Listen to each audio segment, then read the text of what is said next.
join us here tonight. Coach, if you wouldn't mind opening up with some thoughts about the game and then a few questions. I was really pleased, with the win. I thought, with the exception of the 4 minutes right before the half, where we were up 16 and then went on a 12-2 run, which was disappointing. Other than that, I thought our guys really did a good job. Thought we passed the ball well, found the open man, shared the ball, rebounded, defended better, much better in the second half. And certainly I thought defended pretty well in the first half, except that 4 minute stretch. I thought J-Rod came off the bench and really played like he's capable of playing. I thought he passed the ball as well as he has since he's been here, found the open man, played good defense, made a great run through and got a hammer dunk. That was a really big play. Made some shots. I thought he did a good job for us. I thought little Jay played well. I thought big JJ played well for us. Tayshawn, they did a good job isolating on him. He certainly didn't force anything. We've got to get him to the free throw line more. He certainly got to rebound the ball better. I thought Daniel had a solid game, and obviously, Joe is really shooting the ball. I think there's three things there. One, Joe's really a good shooter. Number two, he's taking good shots. And number three, his teammates are really finding him at the right time. And that's a big help in guys shooting the ball with that type of percentage. We shot a really high percentage the second half. I like seeing us got the free throw line more than 20 times. We did a better job on the board. Took good care of the basketball. I thought the press helped us, and they got a nice little ball club. Ryan does a good job with them. They execute extremely well. Provost can really shoot the ball. Urbanus is a really clever player. They had 4 guys in double figures, and I was disappointed that we gave up 71 points. I wish it had been more in the 60s, but good win for us. Question, please, Coach. What has surprised you about your team the most today? What surprised me the most? That 4 minutes right before the half, I was disappointed because we had really practiced well. And when you have a lead like that, and I told our guys at halftime, you should go in with your biggest lead. We had a 16-point lead, and we go in with a 6-point lead at halftime.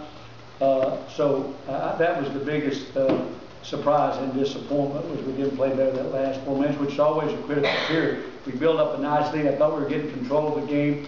And I thought we were about ready to blow the game open like we did in the second half. So that was the biggest surprise. Good question. Joseph said the difference in the second half defensively was they were more aggressive. You agree with that? Yeah, we had a little more pop. I thought we came out pretty well. We have just this is good. It's really a good quality. We have a lot of confidence in our offensive ability, but we can't fall into a situation where we're just completely settling for jump shots or completely settling for threes. Tay's got to get more touches. That doesn't mean that he's going to get more shots, but when you throw the ball, pardon me, inside, causes the defense to collapse, causes them to make a decision. They're going to dig, they're going to double team, and it makes the shot easier on the perimeter. And our guards have got to penetrate more. I thought we went through a little bit of a stretch where we settled for jump shots, and then we let them get a little confidence. But we kind of played defense in spurts. I think with about 11 minutes to go in the first half, they had 20 points, and then down with about 6 minutes, they only had 24. We played better defense. So we were much more consistent in the second half. Even though they got about the same amount of points, I thought our defense led to some offense for us. It seems like your bigs, JJ took some long-range shots. Leon Gibson is defending his range.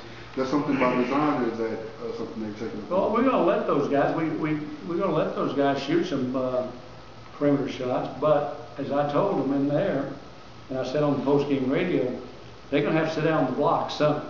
They've got to get down low and demand the ball. Tay does, Leon does, Big JJ does, Valentine does, Mikhail when he gets back. They've got to demand the ball down some low. We just can't float out the perimeter on every play. And it takes you away from offensive rebounding, takes you away from getting free throws. and causing the defense to collapse. So there's times that we got to sit more on the block. But they know we're going to let them, pop out. Leon's been shooting the ball well from out there. JJ can shoot the ball well. I thought JJ, got a little more comfortable tonight. I was proud of the minutes that he gave us tonight. What would you like to see the team work on and improve and get better? The conference play is about to begin. Consistency, balance. When I say balance, I'm talking about balance between inside, outside, and free throws. We've got to do those things. We've talked all along about getting to the rack, throwing the ball to the block, getting your feet wet in the paint, getting the free throw line. We've got to have some balance there. It seemed like Joe is coming into his own into your offense, 4 of the last 5 games over 20 points. Can you talk about him and his place now? I think it really goes back to, Joe's a third-year guy, second-year player. Anyone that knows about Joe knows he can shoot the ball. But what he's doing is he's getting shots within the context of what we're trying to do. He's not hunting shots. He's not taking bad shots. And his teammates are doing a good job finding him. And, he has a lot of confidence. I think Joe missed a free throw tonight. I think on that, when he got fouled on 3, he had 3 free throws. I think he missed 1. He's an outstanding free throw shooter. And that's another thing. Guys that score points consistently get to the free throw line. And that's because he's got to continue to drive. I mean, at one time, boy, he made a nice dive, got in there close, and the ball crawled out on him. He's got to continue to do that, take it to the rack stronger and get fouled. And so he's not just playing around the three-point line. He's getting the free throw line. He's getting the mid-range game, ball fake. We ran a lot of sets for Tayshawn, and Joe got baskets because he screened first and forced his man to help, and then as a result, his man was easier to screen, and he got some nice baskets. How do you like your chances in the conference race this year? Well, what we're going to do is we're going to think about 2 things in the next week. Tonight's Thursday, is that right? We play next Wednesday. We've got 6 days. So in 6 days, the 2 things we're going to concentrate on is getting better and getting ready for SMU. We're not going to look further than that. Starting on conference play, everybody thinks they can win the league. The intensity level is going to rise. Everybody's going to start over. Everybody's going to start 0-0. So we're going to have to be ready for that first game. We can't afford to look past that. And then we got to get better in the next 6 days leading up to SMU and focus on the Mustangs. Here we go. All right. Happy New Year, everybody. Thank you.